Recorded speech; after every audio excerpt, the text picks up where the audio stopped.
محمد ادریس صاحب ایک بزرگ حضرت علی حجویری کی قبر پر تشریف لائے، خلاف شریعت قبر پر چلہ کشی کی اور قبر کی پوجا پاٹ کر کے جاتے جاتے شرکیہ شعر گنج بخش فیض عالم مظہر نور خدا کہہ گئے۔ حکومت کے کارندوں نے اس شعر کو لاہور کے درمیان علی حجویری کی تحریر بہت بڑا کر کے لکھ دیا ہے، قبر پر بہت بڑا کر کے لکھ دیا ہے، جہاں پر سر عام شرک ہو رہا ہے، مگر پھر بھی لوگ ان بزرگ کو رحمۃ اللہ علیہ کہہ کے پکارتے ہیں۔ آپ بھی ان بزرگوں کے کرتوتوں کے متعلق لوگوں کو بتانے کو تیار نہیں ہیں، وجہ بیان کریں۔ شکریہ۔ محمد ادریس صاحب، واچ میکر، ٹیمپل روڈ۔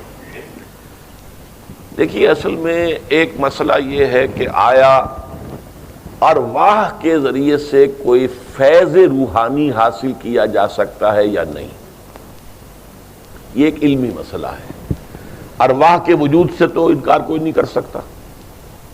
اب حضور نے ابھی ہم نے ذکر کیا، بیت المقدس جب شب معراج میں گئے تھے تو بیت المقدس میں تمام انبیاء کو نماز پڑھائی، تو کیا تھے وہ؟ انبیاء کی ارواح تھی نا۔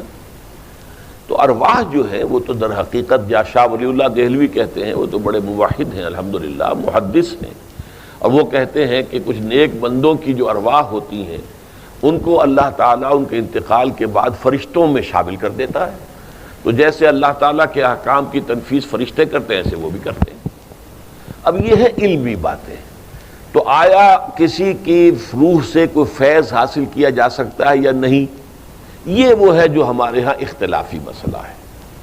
ایک یہ ہے کہ کسی کی روح کو پکار کر اس سے مدد مانگی جائے، یہ ہے جلی شرک، آپ کو اس کی اجازت نہیں ہے۔ وَلَا تَدْعُوا مَعَ اللَّهِ أَحَدًا، اللہ کے سوا کسی کو نہیں پکار سکتے، حالانکہ ہمیں معلوم ہے فرشتے تو ہیں نا، 2 فرشتے تو میرے ساتھ ہر وقت موجود ہیں۔ اب ظاہر بات ہے کہ میں ان سے یہ نہیں کہہ سکتا میرا یہ کام کر دو یا تم میری یہ مشکل رفع کر دو، یہ میں کہوں گا تو یہ شرک ہو جائے گا۔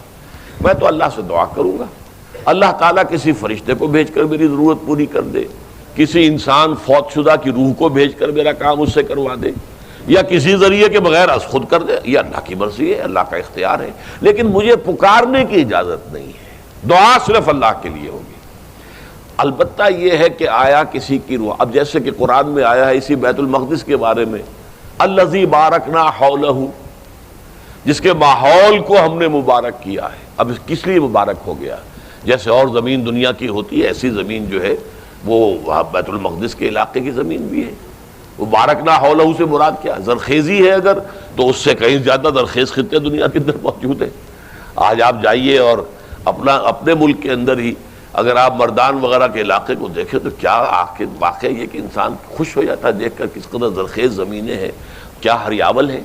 تو وہ تو اس طرح کی ہریاول جو ہے وہ تو بیت المقدس کے ارد گرد موجود نہیں ہے، لیکن یہی بات کہی گئی ہے کہ چونکہ یہ بے شمار انبیاء کا مدفن ہے، یہاں پر دفن ہے بے شمار نبی اللہ کے، حضرت ابراہیم سے لے کر شروع ہو کر اور پھر سارے انبیاء جو تھے بنی اسرائیل کے جو آئے ہیں سب کے سب وہیں تو مدفون ہے نا۔ اس لیے یہ کہ ان کی وجہ سے اس ماحول کو کہا گیا وہ بڑا بابرکت ماحول ہے۔ اس حوالے سے کوئی ایک اختلافی بات ہو سکتی، اسے کھلم کھلا شرک نہیں کہنا چاہیے، بلکہ یہ کہ اس میں آپ اختلاف کریں کہ اس میں کوئی چلہ کشی کرنا، چلہ کشی کسے کہتے ہیں؟ یعنی اس قبر کے قریب جا کر عبادت کرنا، عبادت اللہ کی ہوگی۔ اب آپ کو معلوم ہے کہ آپ حرم میں جا کے نماز پڑھتے ہیں، 1000 نمازوں کا ثواب آپ کو مل جاتا ہے۔ نماز تو آپ اللہ کی پڑھ رہے ہیں، یہاں بھی پڑھتے ہیں وہاں بھی پڑھتے ہیں، لیکن اس جگہ کی مناسبت سے اس کی کوئی خاص کیفیت ہے جس کے لیے کہ ہمارے پاس حدیث موجود ہے۔ مسجد نبوی میں جا کر نماز پڑھتے ہیں تو 50,000 نمازوں کا ثواب مل جاتا ہے، مسجد اقصیٰ میں 25,000 نمازوں کا ثواب مل جائے گا۔ تو یہ جگہ کے حوالے سے کوئی چیز کے اندر فرق ہو جانا، جیسے اوقات میں بھی فرق ہوتا ہے۔ لیلۃ القدر یہ بھی تو ایک رات ہی ہے نا جیسی اور راتیں ہوتی ہیں، لیکن اس کی ایک قدر و قیمت ہے، اس کے ایک اجر و ثواب کا معاملہ جو ہے وہ عام راتوں کی طرح نہیں ہے، اسی طرح کا معاملہ ہو جاتا۔ اس حد تک معاملے کو رکھیں اور اس سے آگے فتویٰ بازی نہ کریں تو مناسب ہے۔ باقی اپنے ذوق کے مطابق آپ کہیں کہ نہیں ایسا نہیں کرنا چاہیے، ایسا نہیں کہنا چاہیے، وہ اپنی جگہ پر ہے، لیکن اس کے اوپر اس طرح کے سخت فتوے نہ لگائیے، اپنے دل کو کشادہ رکھیے۔